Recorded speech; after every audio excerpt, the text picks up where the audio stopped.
আমি টুনি পাখি। আমি তোমার সাথে কথা বলতে এসেছি।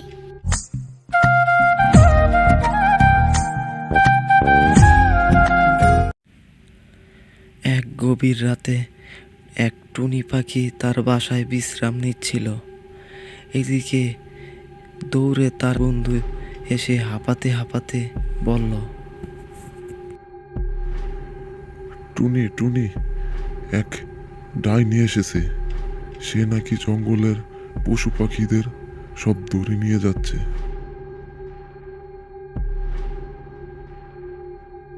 এ কি বলছো? এটা তো ভয়ঙ্কর ব্যাপার। আমাদের সবাই মিলে একটা কিছু করতে হবে। তখন টুনি পাখি জঙ্গলের সব পশু পাখিদের নিয়ে একটি বৈঠকের ব্যবস্থা করে। বন্ধুরা, আমরা যদি ওই গুহার ভিতরে ডাইনির কাছে যাই, তাহলে কি ডাইনি আমাদের কিছু করবে? কি বলে মনে হয় তোমাদের? আমি শুনেছি ওই ডাইনির চোখের দিক তাকালেই নাকি হিপনোটাইজ হয়ে যায়। তাই আমাদের সাবধান থাকতে হবে সবাইকে। আমি ডাইনির গুহায় যাব, কিন্তু একা নয়, সবাই মিলে যাব। তোমরা দূরে থাকবে, দেখবে যদি আমার কোনো ক্ষতি হয় তাহলে তোমরা আমাকে সাহায্য করবে, ঠিক আছে? তখন সবাই মিলে ওই গুহাটির উদ্দেশ্যে রওনা দিল। তারপর টুনি পাখি ওই গুহার সামনে গিয়ে দাঁড়ায়। গুহাটি ভয়ঙ্কর অন্ধকার, গা ছমছমে পরিবেশ। ভিতরে ভিতরে ঢুকতেই দেখতে পেল ডাইনির বিশাল ছায়া।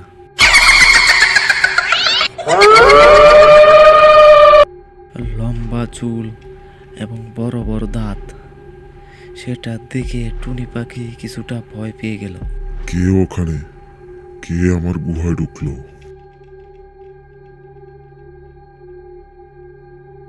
আমি টুনি পাখি। আমি তোমার সাথে কথা বলতে এসেছি। তুমি এত ছোট পাখি, তোমার তো সাহস বেশ। কি বলতে চাও বলো দেখি। তুমি কেন প্রাণীদের ভয় দেখাচ্ছ? তারা তোমার কি ক্ষতি করেছে? আমি এক সময় এই বনের রানী ছিলাম, কিন্তু এক জাদুকর আমাকে অভিশাপ দিয়েছে। সেই থেকে আমার এই ভয়ঙ্কর রূপ হয়ে গেছে।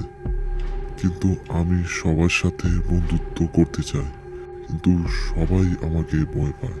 ঠিক আছে, কিন্তু তুমি যদি আমাদের সবাইকে ভয় দেখানো বন্ধ করো, তাহলে আমরা তোমার বন্ধু হতে পারি। সত্যি? তুমি কি আমার বন্ধু হবে? তাহলে আমি এই জাদুকরি ছেড়ে দেব।